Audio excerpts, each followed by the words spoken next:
শুভ সন্ধ্যা। Share বাজারের মূল খবর ডেইলি মার্কেট আপডেটে আপনাদের স্বাগতম। ডিএসইএক্স আজ 9.31 পয়েন্ট বা 0.75% বৃদ্ধি পেয়ে 5,355 পয়েন্টে দাঁড়িয়েছে। বাজারের লেনদেনের পরিমাণ ছিল 576 কোটি টাকা, যা আগের দিনের তুলনায় 20.10% বেশি। ব্যাংকিং সেক্টর থেকে ব্র্যাক ব্যাংক, যমুনা ব্যাংক ও পূবালী ব্যাংক, জ্বালানি ও বিদ্যুৎ খাত থেকে ইউনাইটেড পাওয়ার জেনারেশন, তিতাস গ্যাস ট্রান্সমিশন এবং খুলনা পাওয়ার কোম্পানি এবং টেলিকমিউনিকেশন সেক্টর থেকে গ্রামীণফোন, রবি আজিয়াতা এবং বাংলাদেশ সাবমেরিন ক্যাবলস আজ বাজারে বৃদ্ধিতে প্রধান ভূমিকা রেখেছে।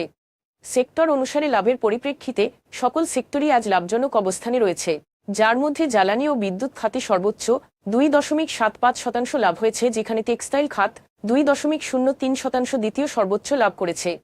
4টি টেক্সটাইল, 4টি শিল্প এবং 3টি জ্বালানি ও বিদ্যুৎ কোম্পানি আজ শীর্ষ 20টি মূল্য বৃদ্ধি পাওয়া প্রতিষ্ঠানের মধ্যে ছিল।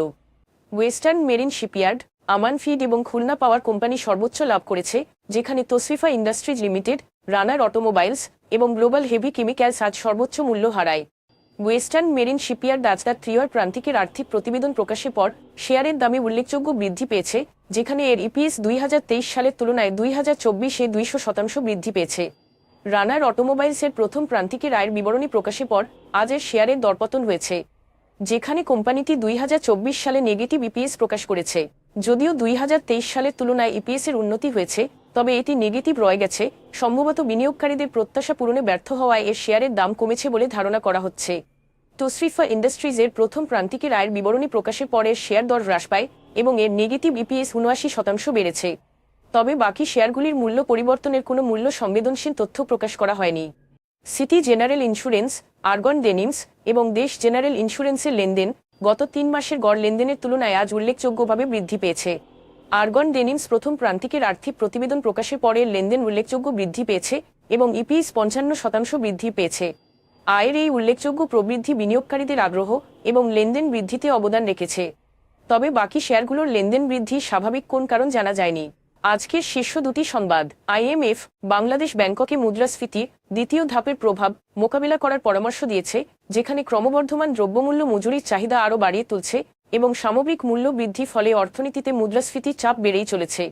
আইএমএফ এশিয়া প্যাসিফিকের উপপরিচালক টমাস হেলব্লিং উল্লেখ করেছেন যে, যদিও সাম্প্রতিক মুদ্রাস্ফীতি মূলত সরবরাহ নির্ভর, তবে দীর্ঘমেয়াদী প্রভাবগুলি রোধ করতে কেন্দ্রীয় ব্যাংকের হস্তক্ষেপ অত্যন্ত গুরুত্বপূর্ণ। ক্রমান্বয়ে নীতিগত হার বৃদ্ধি সত্ত্বেও বাংলাদেশের মূল্যস্ফীতি ক্রমবর্ধমান রয়ে গেছে। চাল এবং শাকসবজির মতো খাদ্যের মূল্য বৃদ্ধির কারণে 2023 সালের মার্চ থেকে 9% ছাড়িয়েছে এবং অক্টোবরে এটি 10.87% পৌঁছেছে। বাংলাদেশ ব্যাংকের এক প্রতিবেদনে বলা হয়েছে, চলতি অর্থবছরের প্রথম 4 মাসে সরকারি ঋণ 59,516 কোটি টাকা বেড়েছে, যার বেশিরভাগ অংশই যা কেন্দ্রীয় ব্যাংকের ঋণ পরিশোধে। জুলাই থেকে অক্টোবর পর্যন্ত 39,107 কোটি টাকা ঋণ পরিশোধ করার নির্দেশ দেওয়া হয়েছিল। একই সময়ের জন্য নিট ঋণের হিসাব ধরা হয়েছিল 20,409 কোটি টাকা, যা গত বছরের একই সময়সীমার 3,182 কোটি টাকার তুলনায় উল্লেখযোগ্যভাবে বৃদ্ধি পেয়েছে। একজন ঊর্ধ্বতন কর্মকর্তা সারা দেশে অর্থনৈতিক অনিশ্চয়তা এবং বন্যার প্রভাবের ফলে রাজস্ব হ্রাস পেয়েছে এমনটা দাবি করেছেন। সেই সাথে বাজেট ঘাটতি মেটাতে ব্যাংক ঋণের উপর নির্ভরশীল হয়ে পড়াটাও এর সাথে সম্পৃক্ত। আজ এ পর্যন্তই। আগামীকাল আবার আসবো শেয়ার বাজারের নানা আপডেট নিয়ে। ধন্যবাদ।